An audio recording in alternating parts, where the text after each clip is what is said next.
O silêncio depois de ti. O cheiro de flores e terra úmida ainda impregna minhas roupas. É um cheiro de fim. Um cheiro que nunca pensei que sentiria tão cedo. Marcos se foi. O funeral foi um borrão de rostos tristes e abraços vazios. As pessoas diziam palavras que não consegui ouvir. Minha mente estava em outro lugar, flutuando em um silêncio denso. Um silêncio que começou no momento em que seu coração parou. Foi então que a vi. Ela estava perto de uma árvore, um pouco afastada de todos. Segurava um menino pequeno no colo. Uma mulher que eu nunca tinha visto na vida. Seu rosto era jovem, talvez 30 anos. Seus olhos não estavam em mim, nem no caixão. Estavam fixos em um ponto no vazio, como se também estivessem perdidos. Ela não chorava, apenas existia ali, em seu próprio luto. O menino em seus braços se mexeu. Ele virou o rosto e olhou na minha direção por um instante. E nesse instante, o mundo parou de girar. Ele tinha os olhos de Marcos. Não os olhos castanhos comuns, mas o tom exato. A pequena dobra no canto, a maneira como pareciam sorrir mesmo sérios. Foi um soco no estômago, sem som e sem testemunhas. Um reconhecimento que me partiu em duas. Ninguém mais pareceu notá-la. Ou talvez tivessem notado, mas desviaram o olhar por educação. Por piedade de mim. Eu continuei parada, o vestido preto pesando 1 tonelada. Quando a cerimônia acabou, ela se foi. Desapareceu tão silenciosamente quanto apareceu. Deixou para trás apenas uma imagem gravada na minha memória. A imagem de uma vida que não era minha. Voltei para casa. Nossa casa. A porta se abriu para o mesmo silêncio que agora vivia em mim. Tudo estava como ele deixou. Seus sapatos perto da porta, seu casaco no cabide. Passei os dedos pelo tecido do casaco. Procurei o cheiro dele, uma mistura de seu perfume e de dia de trabalho. Mas não encontrei nada. Era apenas um casaco vazio. Nos dias que se seguiram, comecei a ver os fantasmas. Não de Marcos, mas das mentiras dele. Elas estavam em todos os cantos da casa. Pequenas rachaduras na parede da nossa vida. Lembrei-me das viagens de negócios de última hora. Sempre para o sul, onde a empresa não tinha nem filial. Eu perguntava, e ele sorria aquele sorriso cansado. É um projeto novo, meu amor. Complicado. Eu acreditava. Por que não acreditaria? Confiança era o alicerce da nossa casa. Pelo menos, da minha parte da casa. A dele, ao que parece, tinha outra fundação. Lembrei-me das noites em que ele chegava tarde. Dizia que o trânsito de São Paulo estava impossível. Eu preparava seu jantar e o esperava. Às vezes adormecia no sofá. Ele me dava um beijo na testa e sussurrava um pedido de desculpas. Agora, essas memórias têm um gosto diferente. Amargo. Como um remédio que se recusa a descer. Cada desculpa, cada ausência, ganha um novo significado. Um significado que me destrói lentamente, de dentro para fora. Abri seu armário. As camisas dele, todas passadas e organizadas por cor, como eu gostava de deixar. Um exército de soldados alinhados, prontos para uma guerra que eu nem sabia que estava acontecendo. Puxei uma camisa branca. Levei-a ao rosto, esperando sentir seu cheiro. Mas, de novo, nada.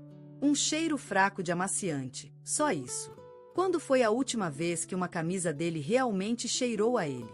Percebi que há muito tempo suas roupas não tinham seu cheiro. Voltavam da lavanderia e iam direto para o corpo dele. E as que ele usava nas viagens, ele mesmo as lavava. Dizia que era para me poupar trabalho. Que tola eu fui! Uma tola apaixonada, que via cuidado onde havia engano. Que via amor onde havia uma fachada. 15 anos de fachada. Sentei-me no chão do quarto, com a camisa dele nas mãos. O tecido liso e frio contra minha pele. Não chorei.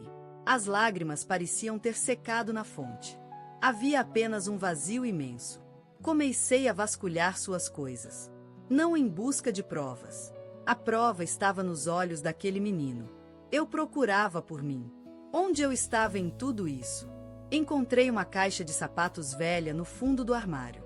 Dentro, fotos antigas. Nós dois no começo do namoro, jovens e cheios de planos. Nosso casamento, o sorriso dele parecia tão real. Em uma das fotos, estamos na praia. Ele me abraça por trás, o sol se pondo no horizonte. Eu me lembro daquele dia. Lembro-me da felicidade. Era real. Ou eu estava sozinha naquela foto também?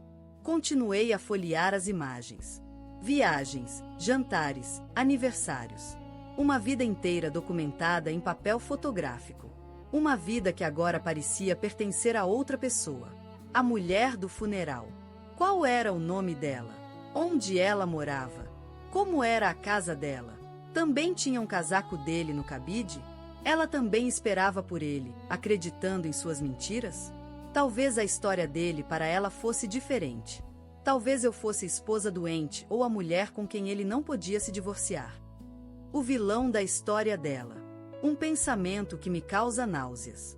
O telefone dele estava na gaveta da mesa de cabeceira. Desligado desde o dia do acidente. Eu nunca soube a senha. Ele dizia que era por segurança do trabalho. Outra porta fechada. Não era preciso abrir. A verdade não estava em mensagens de texto. Estava nas pausas de nossas conversas. Nos olhares que se desviavam rápido demais. Lembrei-me de um dia, alguns meses atrás. Estávamos jantando, e o celular dele tocou. Ele olhou para a tela e o rosto dele mudou. Uma sombra passou por seus olhos. Ele recusou a chamada e virou o celular para baixo. Quem era? Perguntei. Ninguém importante. Telemarketing, ele respondeu. E mudou de assunto. Naquela noite, ele mal tocou em mim. Disse que estava com dor de cabeça. Adormeceu virado para o outro lado da cama. A distância entre nós parecia um abismo. Quantas noites foram assim? Quantas dores de cabeça, quanto cansaço, quanta distância. Eu os colecionava como pedras, sem perceber o peso que carregava. Agora, essas pedras me esmagam. Decidi fazer uma limpeza. Comecei pela sala. Tirei os porta-retratos com as fotos dele. Deixei apenas os que tinham minha família, meus amigos. Pessoas que eram apenas minhas. A estante ficou estranhamente vazia. O espaço onde a foto do nosso casamento ficava agora era um retângulo de poeira mais clara. Uma marca do que já esteve ali. Como a marca que ele deixou em mim. Fui para o escritório dele. Um cômodo que sempre foi mais dele do que nosso. Livros técnicos, papéis de trabalho, um mapa-mundi na parede. Ele adorava apontar para lugares e dizer, um dia vamos lá. Nós nunca fomos. As viagens eram sempre a trabalho. E sempre sozinho. Sua vida era dividida em compartimentos. E eu só tinha acesso a um deles. Abri as gavetas da escrivaninha.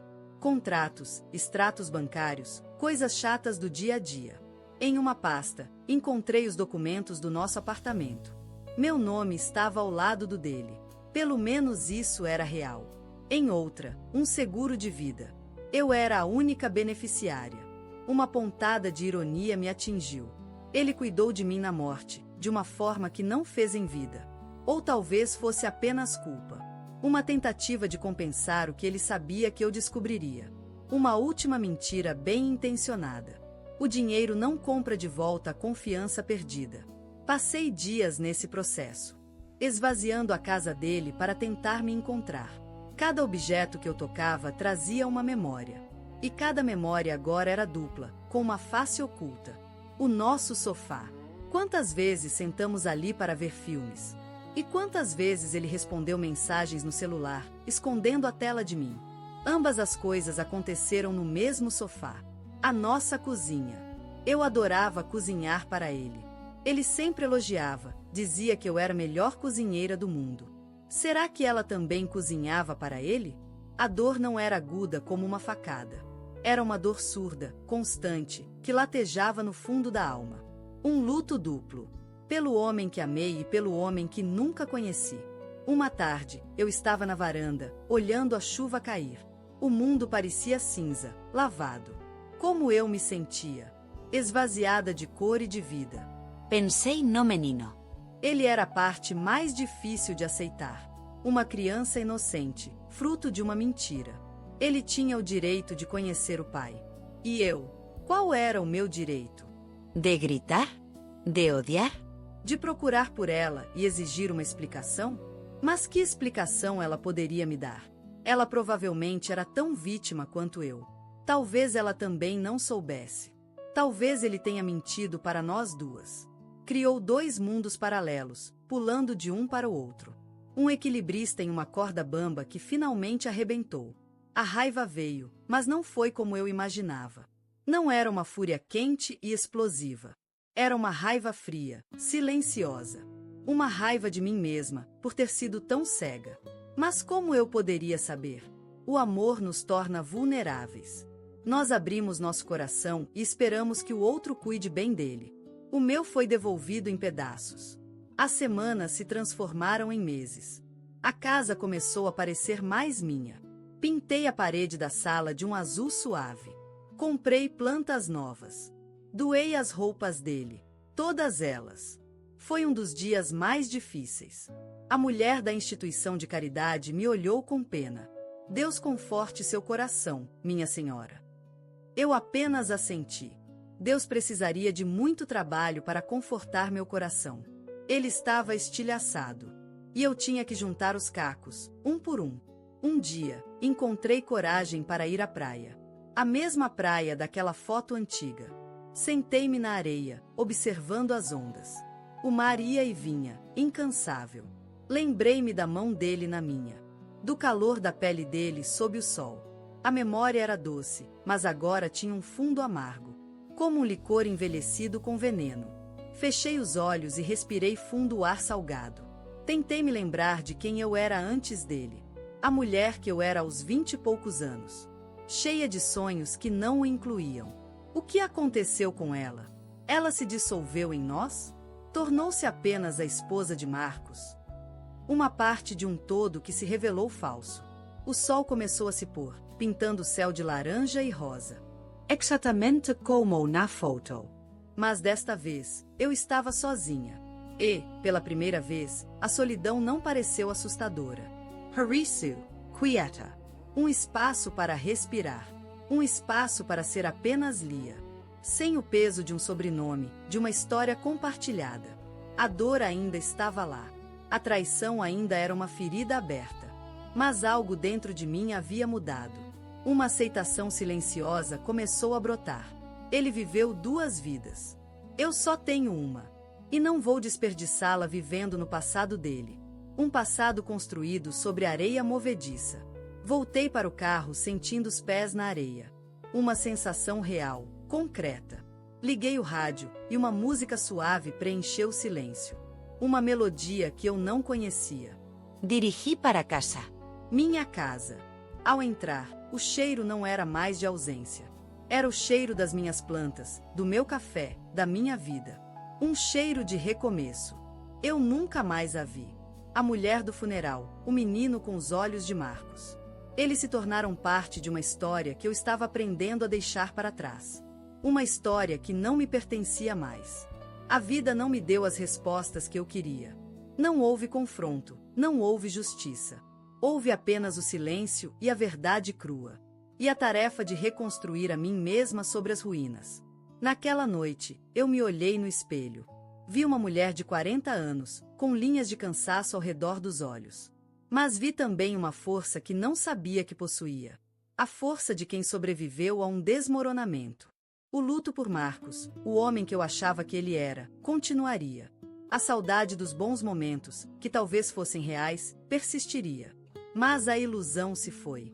E na clareza dolorosa da verdade, eu estava, finalmente, livre. Minha vida não acabou com a dele. Talvez, de uma forma estranha e dolorosa, ela estivesse apenas começando. Uma vida escrita apenas por mim. Uma frase de cada vez.